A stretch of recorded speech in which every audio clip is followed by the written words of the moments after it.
আমি মোহাম্মদ উমর। আমি Rahimpur ideal school and কলেজের একজন শিক্ষার্থী এবং আমরা Rahimpur ideal school and college শিক্ষার্থীর পক্ষ থেকে একটি প্রজেক্ট তৈরি করেছে যার নাম হচ্ছে save energy using natural resource. এটি মূলত বৈজ্ঞানিক নীতির উপর ভিত্তি করে তৈরি করা হয়েছে, যেখানে হচ্ছে রেন ওয়াটার হারভেস্টিং রয়েছে, সোলার প্যানেল রয়েছে, টারবাইন, এগুলো ব্যবহার করে বিদ্যুৎ শক্তি উৎপন্ন করা হয়। এখন আমি আমার প্রজেক্টের প্রধান গুরুত্বপূর্ণ অংশটি ব্যাখ্যা করতে যাচ্ছি, যা হলো বর্ষাকালে বাংলাদেশে প্রচুর পরিমাণ বৃষ্টি হয় এবং এই বৃষ্টির পানি অধিকাংশ অপচয় হয়।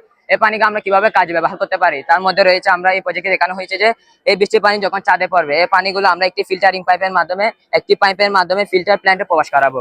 এই প্রবেশ করানোর পর পানিগুলোর মধ্যে যে ধুলাবালি ময়লা থাকে সেগুলো আলাদা হয়ে যাবে এবং আলাদা হয়ে যে পানিগুলো পরিষ্কার হবে সেগুলো ধীরে ধীরে ওয়াটার ট্যাঙ্কে প্রবেশ করবে এবং ওয়াটার ট্যাঙ্কে যখন পুরোপূর্ণ হয়ে যাবে পানি দিয়ে পরিপূর্ণ, তখন অতিরিক্ত পানিগুলি পাইপ দিয়ে ওয়াটার স্টোরেজে প্রবেশ করবে এবং সেখানেও জমা হিসেবে থাকবে।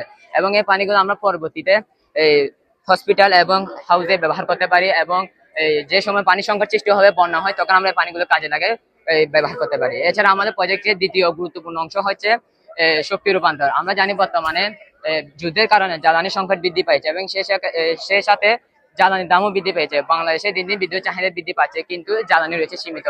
এক্ষেত্রে আমরা এখানে ব্যবহার করেছি নবায়নযোগ্য শক্তি, যেখানে রয়েছে টারবাইন, সোলার প্যানেল। এখানে টারবাইনের মূলত কাজ হচ্ছে এই গতিশক্তিকে বিদ্যুৎ শক্তিতে রূপান্তর করা এবং সোলার প্যানেল মূলত কাজ হচ্ছে যে এটি সূর্য আলোকে কাজে লাগিয়ে বিদ্যুৎ শক্তি উৎপন্ন করা এবং রাতে যখন এই গাড়িটি রাস্তা দিয়ে যাবে, যখন গাড়িতে যাবে তখন এই লাইট অটোমেটিক জ্বলে উঠবে এবং গাড়ি যাওয়ার পর অটোমেটিক সেটি বন্ধ হয়ে যাবে। এবং আমাদের এই প্রজেক্টে আরেকটি অংশ রয়েছে, যা হলো পাওয়ার স্টেশন। এই পাওয়ার স্টেশন মূল কাজ হচ্ছে যে এই টারবাইন এবং যে সোলার প্যানেল রয়েছে এগুলোর মধ্যে যে বিদ্যুৎ শক্তি উৎপন্ন হয় সেগুলো সরাসরি গিয়ে এই হসপিটাল এবং হাউসে প্রবেশ করে না, সেগুলো আগে পাওয়ার স্টেশনে জমা হয়। কারণ হচ্ছে দেখা যায় অনেক সময় 2-3 দিন ধরে সূর্য থাকে না অথবা বাতাস থাকে না, এর ক্ষেত্রে বিদ্যুতের সৃষ্টি হওয়ার কোনো সুযোগ থাকে না। এক্ষেত্রে আমরা যখন এই পাওয়ার স্টেশনের মধ্যে বিদ্যুৎ রাখি, এক্ষেত্রে আমরা এখান থেকে সাপ্লাই দিই হসপিটাল এবং হাউসে এবং অতিরিক্ত বিদ্যুৎগুলো এখানে জমা থাকে। এবং আরেকটি প্রজেক্টের মধ্যে আরেকটি অংশ রয়েছে, তা হচ্ছে ওয়্যারলেস কার চার্জিং স্টেশন। এই স্টেশনের মূল কারণ হচ্ছে এটি সোলার প্যানেলের মাধ্যমে বিদ্যুৎ শক্তি কাজে লাগিয়ে বিদ্যুৎ তৈরি করে এবং এই বিদ্যুৎকে এটা হচ্ছে একটি ইলেকট্রিক কার।